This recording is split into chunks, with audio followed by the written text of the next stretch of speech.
میرے دوستو، اگر آپ نے ویڈیو کو پلے کیا ہے تو پوری جانکاری لے کر کے جائیں۔ یہ ویڈیو آپ کو دیکھنا اور سننا بے حد ضروری ہے۔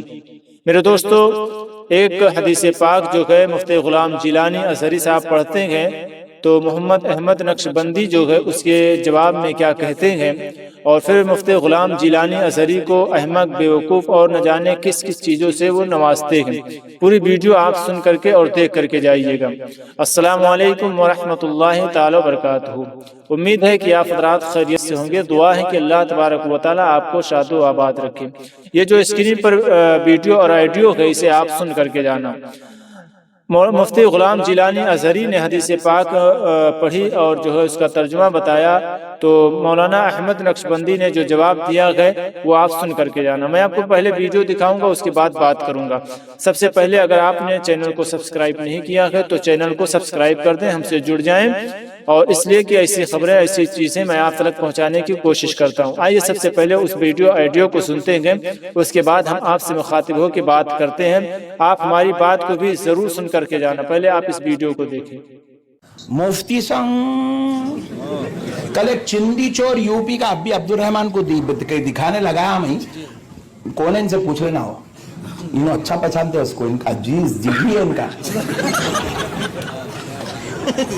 یہ ہمارے عبد الرحمان ہمارے، یہ ہمارے عبد الرحمان ہمارے، مگر وہ حولے کے ساتھ بھی انہوں رہے سو ہے، بچپن میں گئے، بچپن میں گئے تو حولہ نوز باللہ من ذالک۔ العلماء ورثۃ الانبیاء، علماء انبیاء کے وارث ہیں۔ نبی کو نوز باللہ سا بول رہا بھائی گدھا تقریر میں۔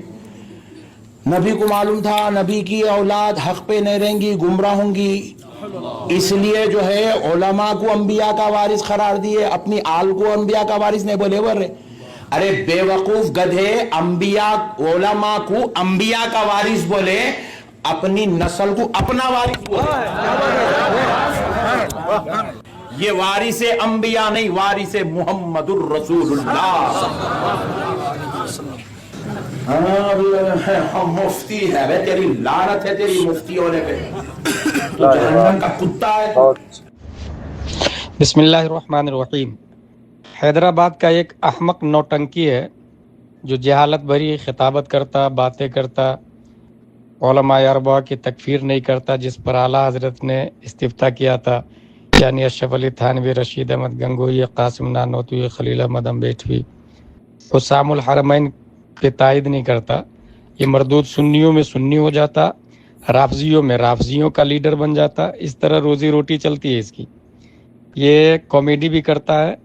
اس کو بہت پہلے میں نے کہا تھا کہ یہ اسٹیج کا کپل شرما ہے۔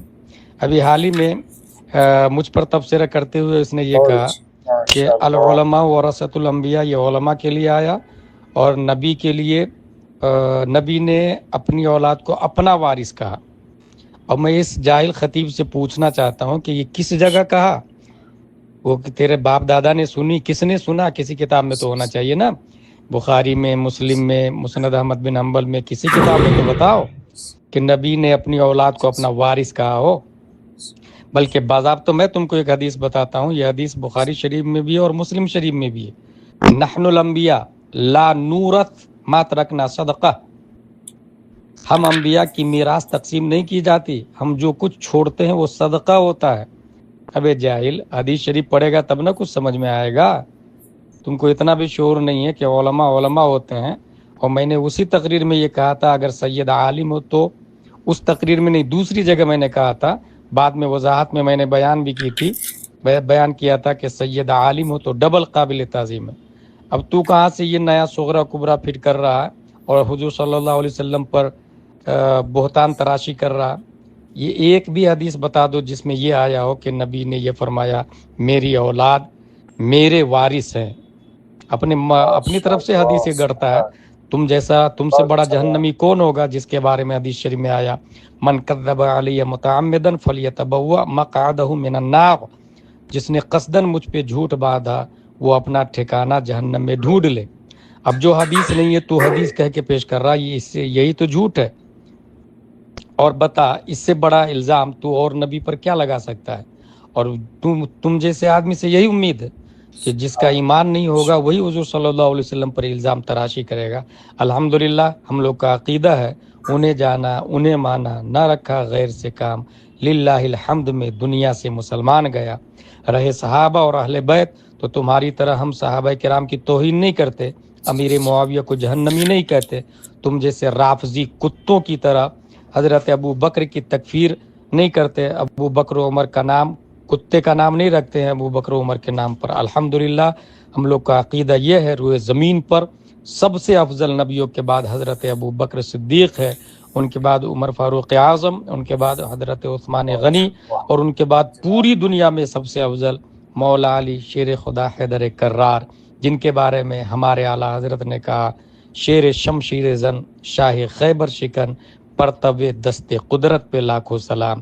اور رافضی اور خارجیوں کا رد سب سے پہلے تو حضور مولا علی شیر خدا حیدر کرار نے کیا ہے۔ تو نے یہ پڑھا نہیں؟ اولی دافع اہل رفض و خروج، چارمی رکن ملت پہ لاکھوں سلام۔ مگر تو کہاں یہ پڑھے گا جب رافضیوں کی اقتدا میں نماز پڑھے گا، اپنی اقتدا میں ان کو پڑھائے گا، مولائیت کو فروغ دے گا، فرضی سید کی قیادت کرے گا، حمایت کرے گا، تو تم جیسوں سے کیا دین کی امید کی جا سکتی ہے؟ لا حول ولا قوت الا باللہ العلی العظیم۔ استغفر اللہ ربی من کل ذنب واتوب الیہ۔ اللہ تعالیٰ تمام مسلمانان اہل سنت کو مسلک اعلیٰ حضرت پڑھنے سمجھنے عمل کرنے کی توفیق عطا فرمائے۔ خادم غلام جیلانی ازہری، نزیل، کانپور، یو پی۔ میں امید کرتا ہوں کہ آپ نے ویڈیو کو دیکھ لیا ہوگا اور آڈیو ریکارڈنگ کو بھی سن لیا ہوگا۔ میں آپ سے پوچھنا چاہتا ہوں کہ کیا یہ درست ہے؟ کیا ایسا کہنا ایسا بولنا کیا درست ہے؟ میرے دوستو، آج اسٹیج کے ذریعے جو پیغام دینا چاہیے آج وہ پیغام ہم نہیں دے پاتے ہیں۔ آج اسٹیج کے ذریعے جو ہے ایک عالم دوسرے عالم کی برائی کرنے میں ملوث ہے، ایک عالم دوسرے عالم کو غلط بول رہا ہے، ایک شخص دوسرے شخص کو غلط بول رہا ہے۔ میرے دوستو، یہ اسٹیج ہمیں اس لیے نہیں ملا ہے بلکہ یہ اسٹیج اس لیے ملا ہے کہ ہم اس پر آ کر کے جو ہے اللہ کے بارے میں، نبی کے بارے میں، قرآن کے بارے میں، جنت و دوزخ کے بارے میں بتائیں، لوگوں کو ڈرائیں، لوگوں کو خوف زدہ کریں، نماز روزہ حج زکوٰۃ کے بارے میں بتائیں۔ لیکن آج یہ چیزیں ان اسٹیجوں کے سے ختم ہوتی ہوئی نظر آ رہی ہیں۔ میرے دوستو، میری بات اگر درست ہے تو کمنٹ میں اپنی رائے ضرور پیش کرنا۔ میں آپ سے پوچھنا چاہتا ہوں، ان لوگوں سے بھی پوچھنا چاہتا ہوں، کیا یہ درست ہے؟ اپنے آپسی معاملات کو اپنے گھر پر بیٹھا کر ان معاملات کا حل نکالو، مل کر کے حل نکالو۔ عوام کے درمیان آ کر کے ایک دوسرے کی برائی کرنا یہ بالکل درست ہے۔ ہم اس بات کو بالکل نہیں مانتے، ہم اس بات کو بالکل ناپسند کرتے ہیں کہ آپ اس اسٹیج پر آؤ جس سے نبی کریم صلی اللہ علیہ وسلم صحابہ کو تعلیم دیتے تھے، اور آپ لوگ اس اسٹیج پر آ کر کے ایک دوسرے کی برائی کرتے ہو، ایک دوسرے کے بارے میں غلط الفاظ کا استعمال کرتے ہو۔ یہ ناچیز آپ لوگوں سے ایک چھوٹی گزارش کرتا ہے، یہ آپسی معاملات کو ان اسٹیجوں پر مت لایا کرو، ان کو اپنے گھر میں بیٹھ کر کے حل کر لیا کرو، لیکن اسٹیج کے ذریعے قرآن و حدیث کی تعلیم دو، لوگوں کو نماز روزہ حج زکوٰۃ کے بارے میں بتاؤ، ان چیزوں کے بارے میں بتاؤ جو تمہیں ملیں گے۔ لیکن میرے دوستو، اگر کوئی معاملہ درپیش آتا ہے اسٹیج پر تو اسے اسٹیج سے اتر کر کے جا کر کے روم میں باہر بیٹھ کر کے حل کر لو، اس مسئلے کا حل کرو مدرسوں کے میں، لیکن یہ اسٹیج پر برائے کرم نہ لاؤ۔ آپ ان کو لاتے ہو، عوام آپ کے بارے میں کیا خیال کرتے ہیں کہ لڑیں تو ہم لڑیں، یہ اسٹیج پر آ کر کے ہمارے درمیان ہمیں باتیں بتائیں، لیکن آج خود یہ آپس میں لڑائی جھگڑے میں ملوث ہیں۔ میرے دوستو، جو بات میں نے کہی ہے اگر اس میں سچائی ذرہ برابر بھی سچائی ہے تو کمنٹ باکس میں اپنی رائے ضرور پیش کر کے جانا۔ ایسی ویڈیوز ہم آپ کو اس لیے لاتے ہیں، آپ کو دکھانے کے لیے نہیں لاتے ہیں، بلکہ اس لیے لاتے ہیں کہ آپ دیکھیں اور آپ خود ان کے بارے میں بتائیں۔ آپ سب سے پہلے ویڈیو کو دیکھیں اور سن کر کے، اور جو ہے آپ ہماری بات کو سن کر کے کمنٹ باکس میں اپنی رائے ضرور پیش کریں کہ ایسا کہنا ایسا بولنا کیا اسٹیج پر درست ہے یا نہیں ہے۔ اگر نہیں ہے تو بتانا ضرور میرے بھائی۔ ویڈیو آپ نے دیکھی